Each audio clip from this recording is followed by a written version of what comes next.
चांद के दो टुकड़े। आखिर नबी करीम सल्लल्लाहु अलैहि वसल्लम ने चांद के दो टुकड़े क्यों किए?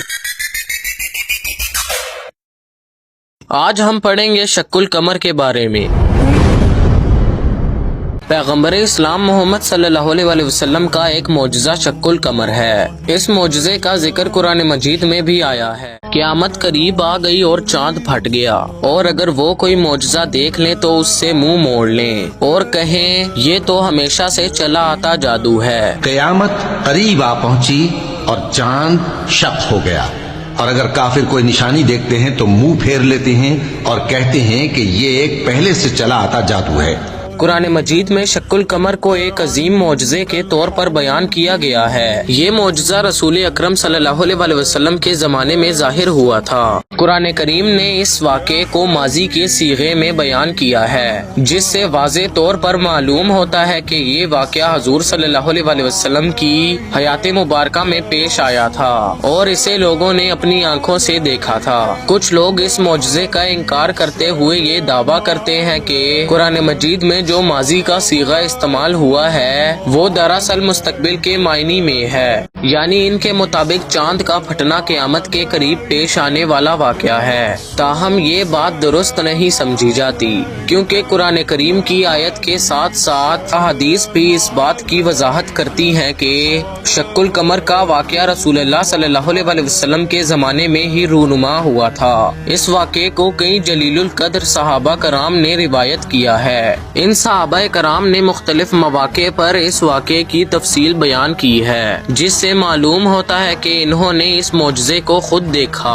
मुतअद्दिद सहाबा की रिवायत होने की वजह से ये वाक़या इस्लामी रिवायात में मजबूत तारीखी हैसियत रखता है। मौजूदा दौर के बाज़ माहिरीन फल्कियात के मुताबिक भी ये बात तस्लीम की जाती है कि आसमानी अजराम मुकम्मल तौर पर ठोस मादे से बने होते हैं और इनमें टूट फूट या दरार पैदा होना एक मुमकिन अमल है। बाज़ औक़ात ऐसे अजराम टूट कर अलग हो जाते हैं और बाद में दोबारा किसी शक्ल में जोड़ भी सकते हैं।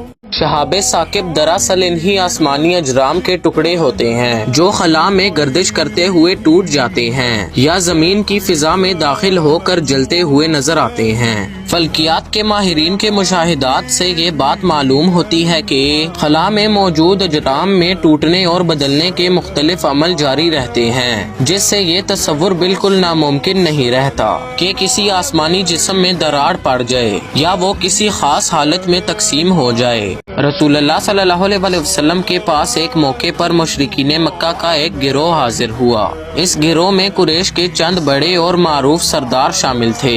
ये वो अफराद थे जो अक्सर नबी करीम सल्लल्लाहु अलैहि वसल्लम की दावत इस्लाम की मुखालफत करते और मुख्तलिफ तरीकों से आप सल्लल्लाहु अलैहि वसल्लम को आजमाने की कोशिश करते थे। इन लोगों ने रसूलुल्लाह सल्लल्लाहु अलैहि वसल्लम से कहा कि अगर आप वाकई अल्लाह के सच्चे रसूल हैं और जो पैगाम आप पेश कर रहे हैं वो हक है, तो हमें इसकी कोई वाज़ेह निशानी दिखाएं। इन्होंने एक खास मुतालबा किया कि आप अपनी सच्चाई के सबूत के तौर पर चांद को दो टुकड़ों में तकसीम करके दिखाएं। उन्होंने मजीद ये शर्त भी रखी कि चांद का एक हिस्सा मक्का के करीब मौजूद जबले कुबैस पहाड़ के ऊपर नजर आए और दूसरा हिस्सा कैकान पहाड़ के ऊपर दिखाई दे। रसूलुल्लाह सल्लल्लाहु अलैहि वसल्लम ने इनके मुतालबे के जवाब में इनसे ये सवाल किया कि अगर इनके कहने के मुताबिक ऐसा मौजज़ा जाहिर हो जाए और चांद वाकई दो हिस्सों में तकसीम होकर इन्हें नजर आ जाए तो क्या वो इसके बाद ईमान लाएंगे और हक को कबूल करेंगे? इस पर मुशरिकीन ने जवाब दिया, हाँ, अगर ऐसा हो गया तो हम यकीनन ईमान ले आएंगे और आपकी नबूवत को तस्लीम कर लेंगे। ये वाकया चांद की 14वीं रात का था, जब आसमान पर चांद अपनी मुकम्मल रोशनी और खूबसूरती के साथ चमक रहा था। इस रात चांद पूरे जलाल और वजाहत के साथ नजर आ रहा था, जिसकी वजह से अगर इसमें कोई गैर मामूली तब्दीली वाक़ होती तो वो सब लोगों को साफ तौर पर दिखाई दे सकती।